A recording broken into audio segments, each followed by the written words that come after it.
Bismillah, Assalamualaikum warahmatullahi wabarakatuh. Salam sejahtera untuk kita semua. Adik-adikku sekalian, saya Andi Sudimas Sulaiman, Gubernur Sulawesi Selatan, mengucapkan selamat datang dalam program Smart School Dinas Pendidikan Provinsi Sulawesi Selatan. Hari ini adik-adik sekalian akan mengikuti pembelajaran hybrid dalam program Smart School.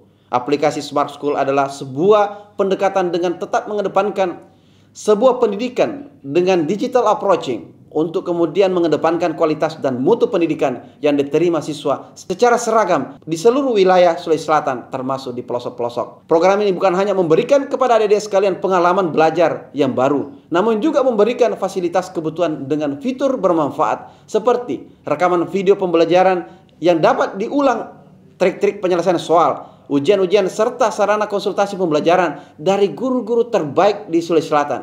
Sering-sering mengakses aplikasi Smart School melalui gawai yang adik-adik sekalian miliki di setiap kesempatan yang dimiliki. Untuk seluruh adik-adikku sekalian yang saya cintai, saya banggakan, selamat belajar dan semoga ilmu yang didapatkan bermanfaat untuk menambah pengetahuan pendidikan adik-adik sekalian. Salam kita pada salam. Assalamualaikum warahmatullahi wabarakatuh. Salam sejahtera untuk kita semua.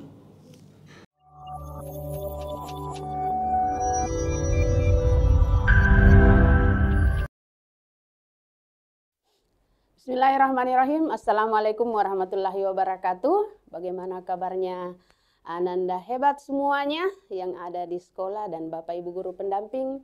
Semoga di pagi hari ini kita semua selalu dalam keadaan sehat walafiat. Berjumpa lagi dengan saya Suhartina pada pembelajaran ekonomi. Dan kali ini akan kita bahas tentang materi akuntansi, yaitu jurnal penyesuaian. Baiklah, mari kita simak selengkapnya.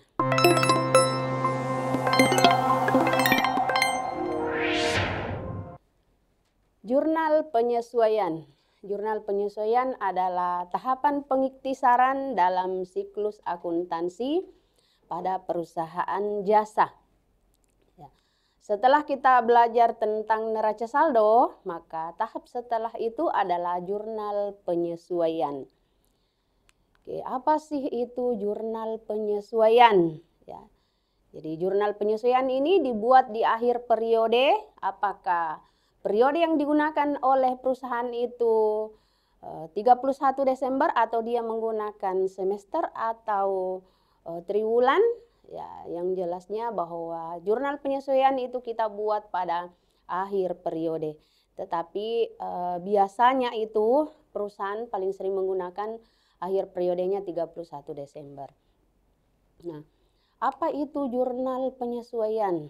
Nah, sebelum kita tahu apa itu jurnal penyesuaian, ada 4 materi-materi yang akan kita bahas mengenai jurnal penyesuaian ini.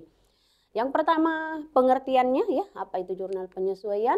Kemudian fungsinya, apa sih fungsi dari jurnal penyesuaian? Kemudian bagaimana formatnya atau bentuknya? Dan yang keempat adalah apa saja yang dibuatkan jurnal penyesuaian ya, atau akun-akun apa saja yang dibuatkan jurnal penyesuaian. Nah, kita lihat apa sih itu jurnal penyesuaian. Jurnal penyesuaian ini adalah jurnal yang mencatat tentang penyesuaian catatan dengan fakta sebenarnya pada akhir periode. Ya, jadi di akhir periode terkadang ada akun ya, terutama di akun-akun nominal biasanya tidak menunjukkan catatan yang sebenarnya. Ya, ada beberapa saldo-saldo dari beberapa akun yang membutuhkan penyesuaian, harus disesuaikan. Ya. Nah, ada beberapa fungsi dari jurnal penyesuaian. Yang pertama, menentukan akun nominal. Ya, apakah dia pendapatan ya atau beban ya, agar dapat mengetahui kondisi sebenarnya dari akun tersebut selama periode akuntansi tertentu. Ya, kemudian yang kedua, menentukan saldo catatan yang dimasukkan dalam akun buku besar di akhir periode sehingga estimasi saldo kewajibannya maupun harta akan memperlihatkan jumlah yang sebenarnya. Dan yang ketiga, mengetahui situasi sebenarnya dari akun real. Ya. Akun real itu kan ada harta, kewajiban, dan modal. Ya, di penghujung periode yang bersangkutan, ya, periode yang dimaksud. Jadi itulah beberapa fungsi dari jurnal penyesuaian. Untuk apa kita buat? Supaya saldo-saldo yang ada, ya, itu menunjukkan saldo yang sebenarnya, menunjukkan catatan yang sebenarnya, sehingga di akhir periode ini kita perlu membuat yang namanya jurnal penyesuaian. Kemudian yang ketiga, formatnya. Bagaimana sih bentuk dari jurnal penyesuaian itu? Formatnya itu sama dengan jurnal umum, ya, sama dengan jurnal umum. Jadi ada nama perusahaan, ya, kemudian jurnal penyesuaian judulnya karena itu yang mau kita buat, kemudian artinya periodenya. Kalau misalnya kita buatnya 31 Desember, maka ditulis per 31 Desember tahun berapa. Ya. Kemudian di sini ada kolom tanggal. Ada kolom tanggal, kolom akun atau keterangan, ada kolom referensi, kolom debit, dan kolom kredit. Sama ya, sama persis dengan format dari jurnal umum. Cara mengisinya pun sama. Untuk kolom tanggal, karena jurnal penyesuaian kita buat di akhir periode, maka kolom tanggal itu tanggalnya semua sama, ya.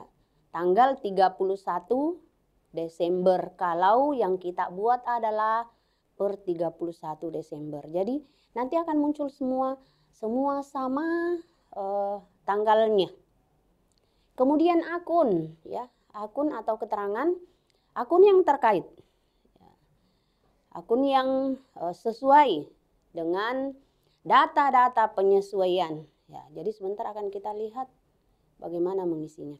Kemudian kolom referensi untuk sementara, ya, kolom referensi ini untuk sementara kita kosongkan seperti di jurnal umum. Ketika kita masih membuat jurnal, untuk sementara kolom referensinya dikosongkan. Kapan kita isi? Ketika kita sudah posting ke buku besar, ya. Apa isinya? Itu kita isi nama akun, ya, nama akun, nomor akun dari akun tersebut, nomornya. Jadi kalau misalnya di situ ada perlengkapan dan nomor akunnya perlengkapan itu misalnya 112, maka setelah kita posting nanti perlengkapan itu, maka kolom referensinya akan kita isi, ya. Selanjutnya ada kolom debit kalau angkanya berada di debit, dan kolom kredit kalau angkanya di kolom kredit, ya. Itu format dari jurnal penyesuaian, ya. Mudah saja. Oke, ada 8 akun yang terkait dengan jurnal penyesuaian ini. Ya, yang pertama ada perlengkapan. Kemudian ada penyusutan aktiva tetap. Kemudian ada beban dibayar di muka. Kemudian ada pendapatan diterima di muka. Ya, pendapatan diterima di muka. Kemudian piutang yang masih harus ditagih, ya, atau biasa juga disebut dengan piutang pendapatan. Kemudian ada piutang tidak tertagih. Ya, jadi beda ya, piutang pendapatan atau piutang yang masih harus diterima dan piutang tidak tertagih. Dan yang terakhir adalah rekonsiliasi bank. Inilah 8 akun yang membutuhkan penyesuaian, ya. Jadi biasanya membutuhkan penyesuaian. Yang lain-lainnya itu tidak membutuhkan penyesuaian. Oke, baik, kita lihat satu persatu bagaimana jurnal yang digunakan untuk 8 akun ini. Mekanisme penyusunannya. Nah, yang pertama pemakaian perlengkapan. Perlengkapan itu ada 2 pengakuan. Jadi tergantung perusahaan pada saat dia mencatat apakah dia mengakuinya sebagai harta ataukah dia mengakuinya sebagai beban. Ya. Jadi kalau misalnya pada awal pencatatan perusahaan mengakuinya sebagai harta, maka jurnal yang kita buat, akun yang digunakan adalah beban perlengkapan. Ya. Beban perlengkapannya di debit, dan perlengkapannya dikredit. Ya. Nah, ini meskipun kita tidak buatkan kolom ya, meskipun kita tidak buatkan kolom itu akan kelihatan yang mana di debit, yang mana di kredit. Jadi kalau dia agak ke kiri berarti nilainya itu akan di debit, dan kalau dia agak ke kanan berarti nilainya itu di kredit.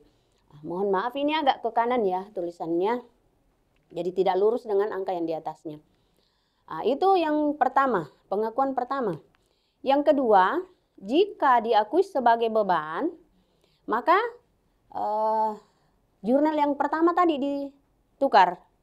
Ya, jadi perlengkapannya yang di debit dan beban perlengkapannya yang di kredit. Ya, langsung saja kita ke contoh.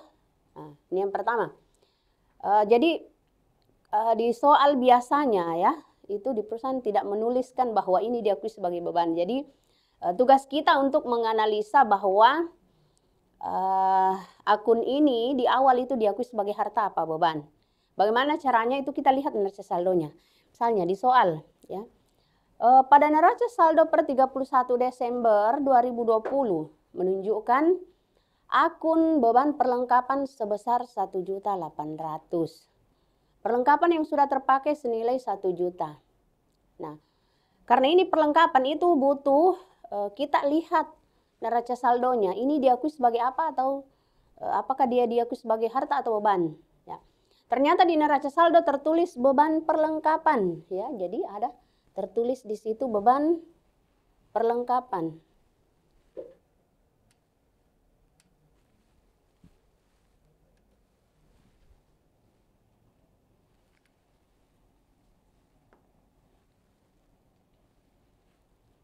Ya, jadi karena diakui sebagai beban, ya, yang manakah itu diakui sebagai beban? Ini, beban perlengkapan. Berarti di neraca saldo diakui sebagai beban, maka jurnal penyesuaiannya kita mau mencari berapa harta yang tersisa, ya, berapa lagi hartanya, ya, berapa lagi hartanya. Maka jurnal yang digunakan akunnya adalah ini, perlengkapan di debit, beban perlengkapan yang di kredit. Terus angkanya 800.000 dari mana? Ya, 800.000. Karena di data penyesuaiannya mengatakan perlengkapan yang sudah terpakai senilai 1 juta, maka kita kurangkan yang ada di neraca saldo dengan yang ada di data penyesuaian. Kita kurangi karena kita mau menghitung berapa perlengkapan yang masih ada. Ya, sehingga ini ya, 1.800.000 kita kurangi 1 juta, maka didapatlah 800.000. 800.000. Ya, itu. Itu kalau diakui sebagai beban. Selanjutnya, bagaimana kalau misalnya diakui sebagai harta, ya.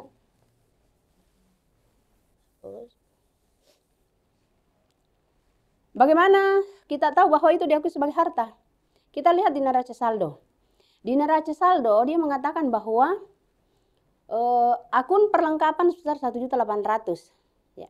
Jadi kalau misalnya kita langsung saja disodorkan neraca saldo bukan dalam bentuk kata-kata seperti ini, ya, Ananda hebat, semua itu sudah harus tahu bagaimana menganalisis. Jadi langsung lihat saja neraca saldonya, kolom neraca saldonya. Oh, perlengkapan yang tertulis di neraca saldo sini ada perlengkapan, berarti itu diakui sebagai harta.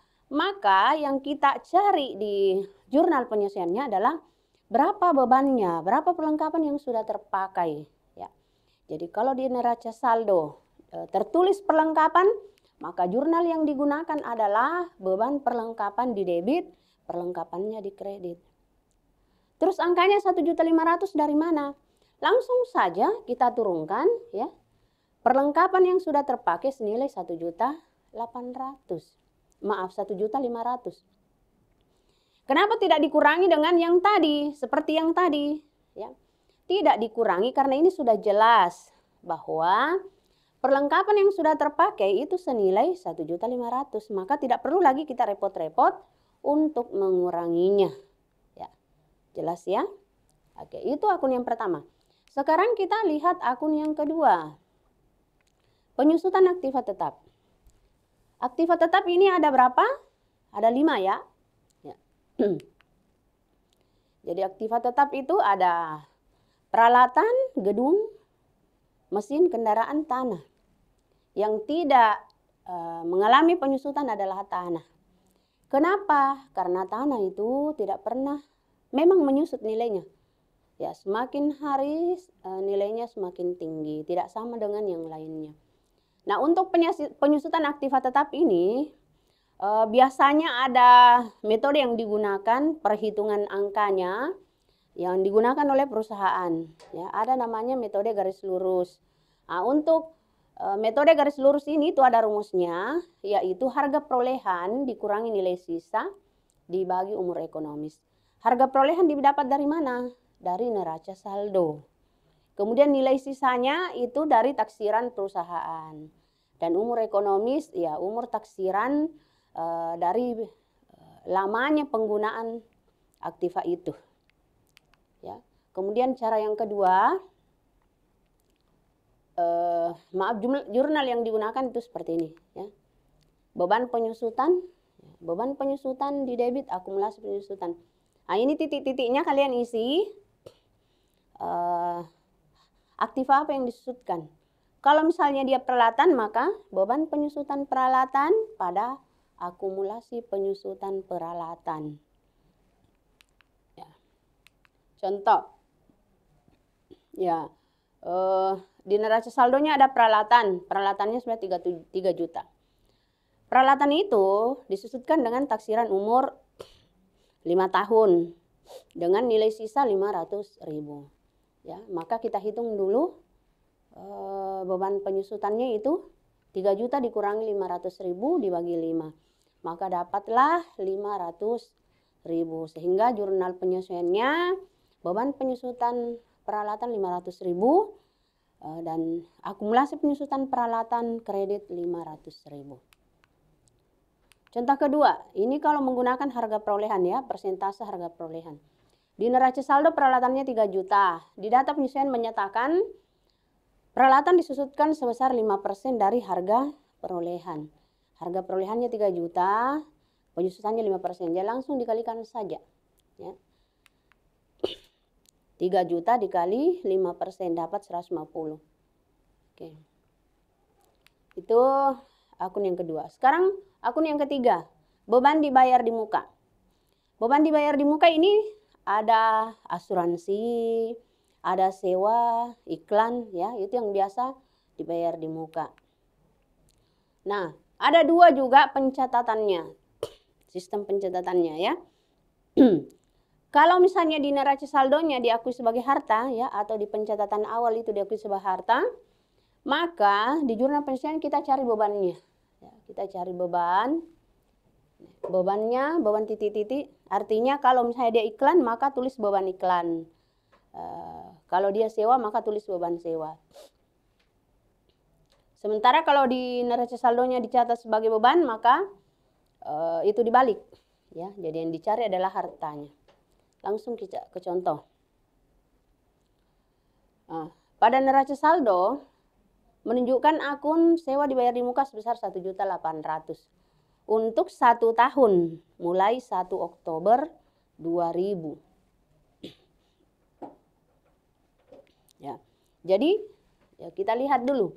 Di neraca saldo ini diakui sebagai apa? Kita lihat di neraca saldonya. Ya, neraca saldonya ada tertulis sewa dibayar. Ya, sewa dibayar di muka. Berarti itu adalah harta. Maka jurnal penyesuaiannya otomatis kita cari bebannya. Berarti jurnalnya nanti beban sewa pada sewa dibayar di muka. Nah, beban sewa pada sewa dibayar di muka. Dari mana 450.000? Ya. Nah, jadi ini catatannya. Karena di neraca saldonya 1.800.000 ya. Untuk 1 tahun, 1 tahun itu 12 bulan. Ya. 1 tahun itu 12 bulan. Nah, berarti setiap bulannya 150. Nah, karena terhitung mulai 1 Oktober, maka kita menghitung Yang sudah menjadi beban ini mulai Oktober sampai Desember. Jadi Oktober, November, Desember itu ada 3 bulan. Ya. Jadi bisa juga kita hitungnya itu langsung 3/12 dikali 1.800.000. Pasti dapatnya 450.000. Ya. Contoh kedua. Ini diakui sebagai beban. Bagaimana caranya kita tahu? Kita lihat neraca saldonya. Di situ tertulis beban iklan. Ya, beban iklan. Beban iklan berarti itu diakui sebagai beban. Maka di jurnal penyesuaian yang mau kita cari adalah berapa iklan dibayar di mukanya atau berapa lagi hartanya. Berapa iklan yang belum diterbitkan. Ya. Maka jurnalnya iklan dibayar di muka pada beban iklan. Dari mana 400.000?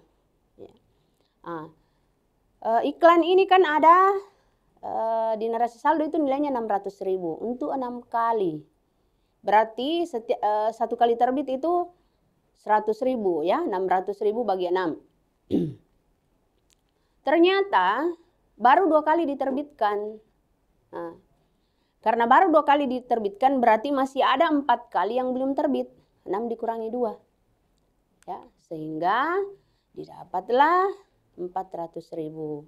Ya, bisa juga seperti tadi.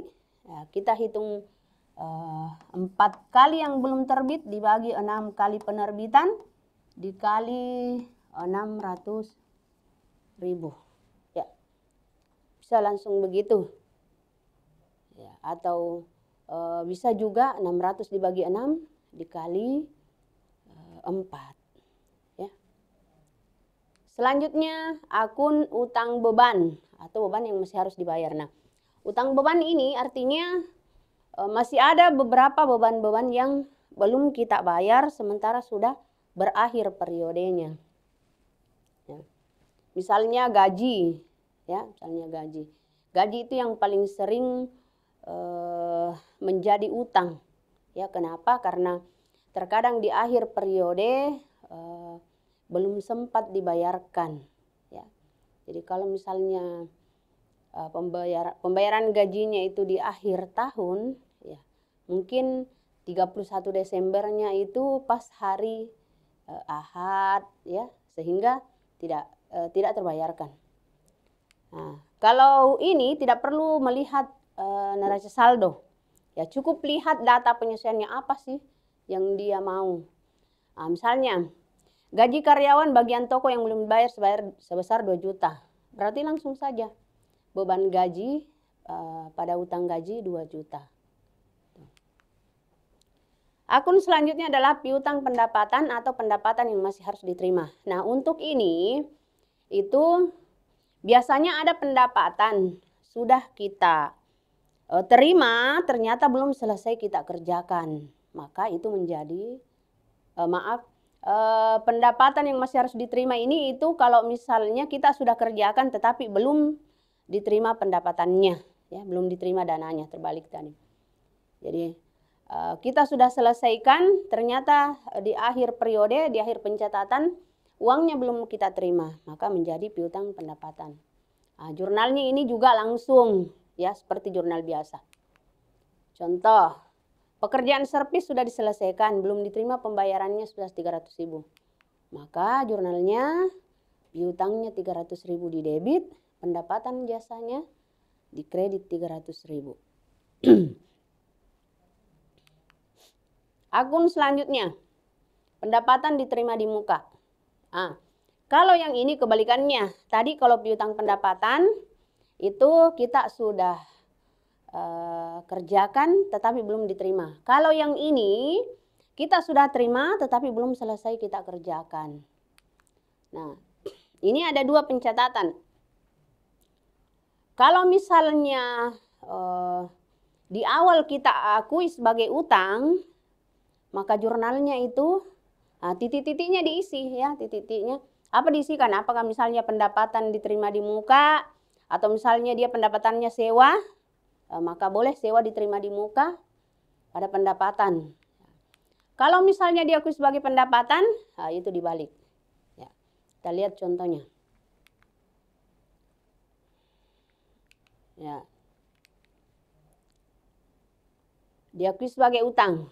Kenapa diakui sebagai utang? Apa buktinya? Kita lihat. Di neraca saldo ada akun sewa diterima di muka, ya. Ini. Sewa diterima di muka. Sewa diterima di muka itu sama dengan utang, ya. Utang artinya kita sudah terima tapi orang belum tempati. Sewa tersebut diterima pada tanggal 1 September, ya. Karena diakui sebagai utang, maka kita mau hitung ini berapa yang sudah menjadi pendapatan. Ya, berapa yang sudah menjadi pendapatan. Maka jurnalnya sewa diterima di mukanya yang didebit, pendapatan sewanya yang dikredit. Kan pendapatan kalau bertambah dikredit, ya. Dari mana 400.000? Karena diterima 1 September, maka kita berhitung dari September. September, Oktober, November, Desember. Ada 4 bulan, ya. Sudah 4 bulan orang tinggali, berarti 4 bulan itulah yang bisa kita akui sebagai pendapatan. Maka 4/10 dikali 1 juta. Kenapa dibagi 10? Karena untuk masa 10 bulan. Ya, dapatlah 400.000. Contoh kedua, diakui sebagai pendapatan. Di neraca saldo yang tertulis pendapatan sewa. Nah, dengan soal yang sama tetapi pengakuannya yang berbeda. Maka pendapatan sewanya yang didebit, sewa diterima di mukanya yang dikredit. Nah, kalau tadi 4 bulan yang sudah menjadi pendapatan, nah ini ada 6 bulan yang belum menjadi pendapatan. Karena 1 September sampai 31 Desember itu 4 bulan, berarti masih ada 6 bulan yang belum menjadi pendapatan. Itulah yang dikali dengan sewa, ya, 6/10 kali 1 juta. Selanjutnya, akun penghapusan piutang tak tertagih. Ini piutang tak tertagih itu biasanya kalau ada pelanggan kita yang sudah tidak mampu membayar. Biasanya mungkin karena kalau perusahaan berarti perusahaannya sudah dilikuidasi atau bangkrut mungkin. Kemudian kalau individu mungkin dia sudah meninggal atau pindah tempat dan sebagainya yang tidak dapat lagi kita jangkau. Nah, maka jurnalnya ini itu ada 2 juga cara yang bisa digunakan. Ada cara langsung, ada tidak langsung.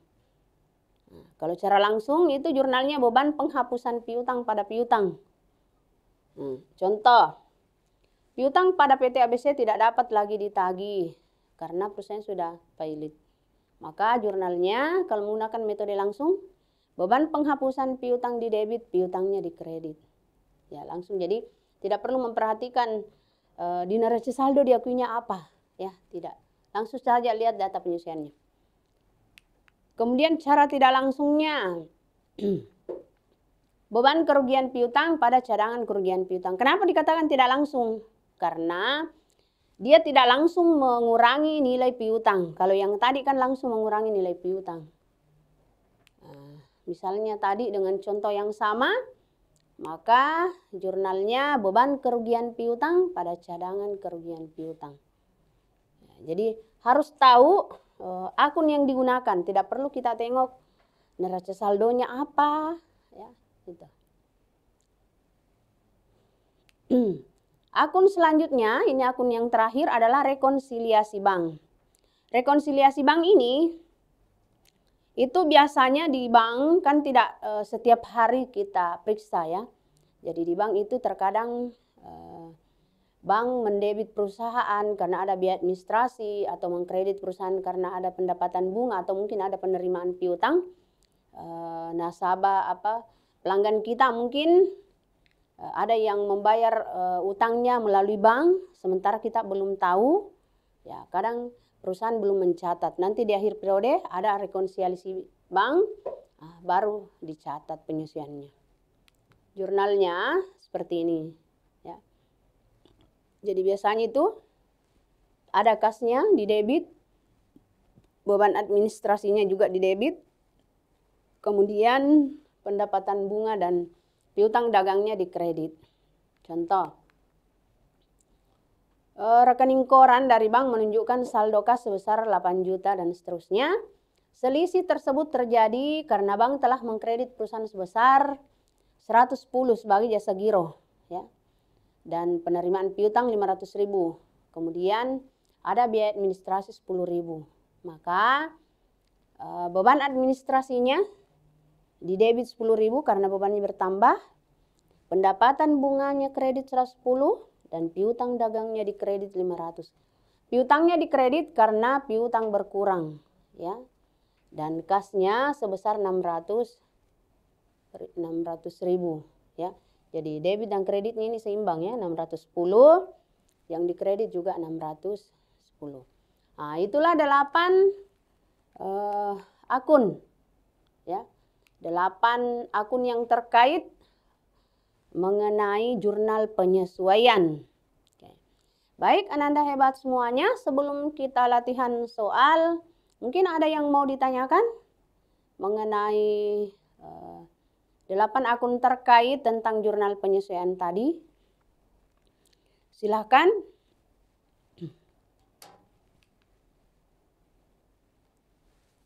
Oke. Ada mungkin yang mau ditanyakan, tetapi saya kira kalau menyimak dengan baik, insya Allah mudah, ya. Anak-anak hebat semuanya ini kan mudah paham, ya. Apalagi ada Bapak Ibu guru pendampingnya yang mendampingi, yang sangat hebat, ya, luar biasa, ya, selalu setia menemani Anandanya. Baik, Ananda semua, jika tidak ada pertanyaan, kita langsung lihat beberapa soal pilihan ganda berikutnya. Jadi silakan Ananda untuk menjawab pertanyaan-pertanyaan ini. Nah, ini soal yang pertama. Pada neraca saldo per 31 Desember, akun iklan dibayar di muka menunjukkan saldo sebesar 1 juta untuk 10 kali penerbitan. Sampai akhir periode telah diterbitkan sebanyak 4 kali. Transaksi tersebut dicatat dalam jurnal penyesuaian. Nah, ini ada pilihannya. Silahkan dipilih yang manakah yang paling tepat. Ya. Ini hampir sama dengan soal yang dibahas tadi, ya, contoh-contoh soal mengenai beban dibayar di muka. Ya, mengenai beban dibayar di muka. Silakan, Ananda hebat semuanya. Bagi yang mau menjawab secara langsung, boleh raise hand, ya, atau mungkin mau menjawab di chat, tapi lebih bagus kalau langsung, ya, supaya bisa dijelaskan, oh ini dari mana, ya, angkanya.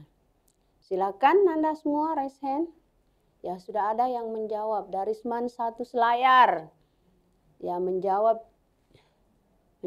C, ya. Oke, Darisman 1 Selayar, terima kasih responnya. Ya, yang lain mungkin ada juga yang mau menjawab, boleh raise hand, ya, supaya kita bahasnya sama-sama. Ya, Ananda bisa jelaskan kenapa sampai seperti itu.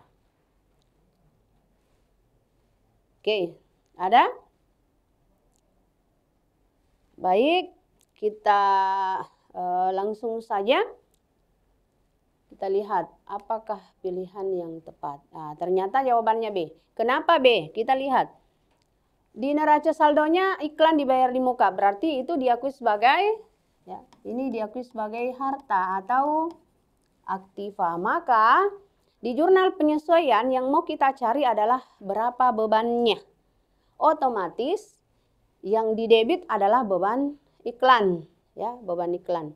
Jadi di sini ada 3 pilihan, ya, ada 3 pilihan yang menggunakan beban iklan, ya. Ya, tetapi yang dikredit itu, oh maaf, bukan sewa di sini, ya, iklan. Ya, iklan dibayar di muka, bukan sewa, maaf, salah tulis. Ya. Di sini B-nya beban iklan pada iklan dibayar di muka, kemudian beban iklan utang iklan, kemudian ada beban iklan dibayar di muka. Jadi ada 3 yang menggunakan, tetapi untuk yang ini sudah jelas tidak benar ya. Oke. Untuk yang C itu juga tidak benar. Kenapa? Karena bukan utang. Ya, bukan utang. Nah, tinggal B dan E. Dengan akun yang sama, beban iklan pada iklan dibayar di muka. Nah, nilainya 400.000. Dari mana 400.000? Ya, kita lihat 1 juta untuk 10 kali penerbitan. Berarti setiap kali penerbitan itu 100.000. Dan sudah 4 kali diterbitkan. Jadi bisa kita hitung seperti ini. 4/10 dikali 1 juta. Dapatlah 400.000. Ya, itu. Baik, kita lanjut ke soal yang kedua.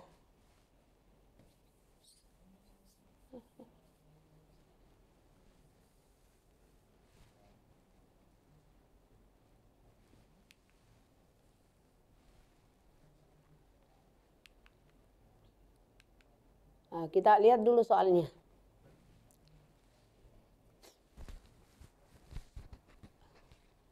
Ini data penyesuaiannya ada 3. Ya. Jadi kalau kita dapat soal seperti ini, meskipun ada pilihannya ya, dia soal pilihan ganda, maka kita harus tahu dulu jurnal penyesuaian masing-masing ya. Dari ketiga data penyesuaian ini harus kita tahu apa jurnal penyesuaiannya untuk mendapatkan pilihan yang paling tepat. Oke. Silakan Ananda semua, mungkin ada yang mau menjawab untuk data penyesuaian yang pertama itu kira-kira penyesuaiannya seperti apa ya. Begitupun dengan data penyesuaian yang kedua tentang asuransi dan data penyesuaian yang ketiga. Silahkan. Ya, jadi ada 3 data penyesuaian dan ada daftar sisa yang disediakan. Ada neraca saldonya. Ya. Ada neraca saldonya. Jadi silahkan untuk perlengkapan bagaimana jurnal penyesuaiannya. Oke, boleh difoto. Kemudian mau dilihat pilihan jawabannya. Nah, ini pilihan jawabannya. Yang manakah yang paling tepat di sini? Ya. Jadi ada perlengkapan pada perlengkapan, ada beban asuransi pada asuransi dibayar di muka, dan seterusnya. Oke. Silakan Ananda yang mau menjawab boleh raise hand.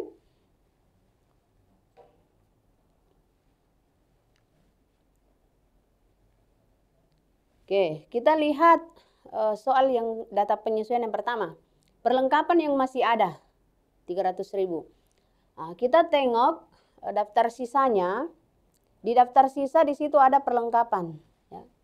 Perlengkapan ini berarti diakui sebagai harta. Maka jurnal penyesuaiannya adalah beban perlengkapan, ya.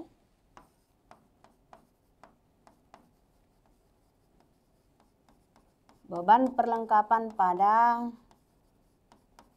perlengkapan. Yang mau kita cari berapa beban yang sudah terpakai. Sementara di data penyesuaian mengatakan yang masih ada 300.000. Berarti harus kita kurangi dari yang ada di neraca saldo. 1 juta dikurang 300.000 itu 700.000. Ya, 700.000. Kemudian yang kedua, asuransi dibayar 1 Maret untuk 1 tahun. Kita lihat asuransinya. Asuransinya di sini tertulis asuransi dibayar di muka, berarti diakui juga sebagai harta. Ya. Maka penyesuaiannya kita mau cari berapa beban asuransinya. Maka jurnalnya juga beban asuransi pada asuransi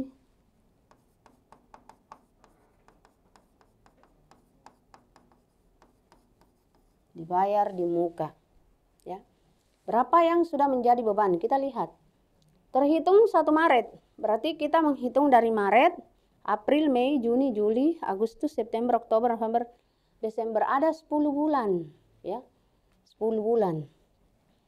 10 per 12 dikali 6 juta. Ya. Kali 6 juta. Berapa itu? 500, berapa?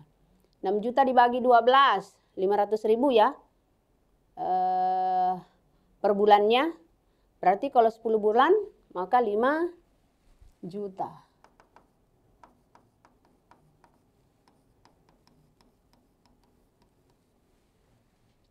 Ya. Itu penyesuaian yang kedua. Penyesuaian yang ketiga. Gaji karyawan bulan Desember belum dibayar. Nah, langsung saja beban gaji pada utang gaji 1 juta. Nah, kita lihat pilihan gandanya. Oke, ya, ternyata yang paling tepat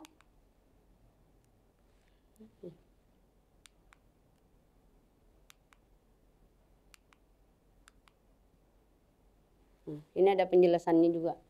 Langsung saja kita lihat yang paling tepatnya adalah, oh maaf,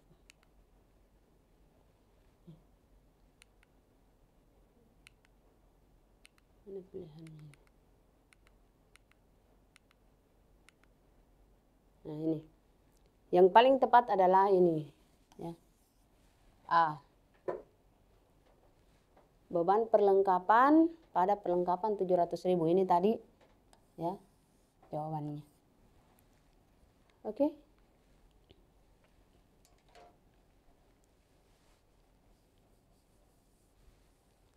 Itulah soal pilihan gandanya. Ya. Jadi ini tadi penjelasannya. Ya. Sudah dijelaskan. Oke. Jadi yang paling tepat tadi adalah beban perlengkapan pada perlengkapan.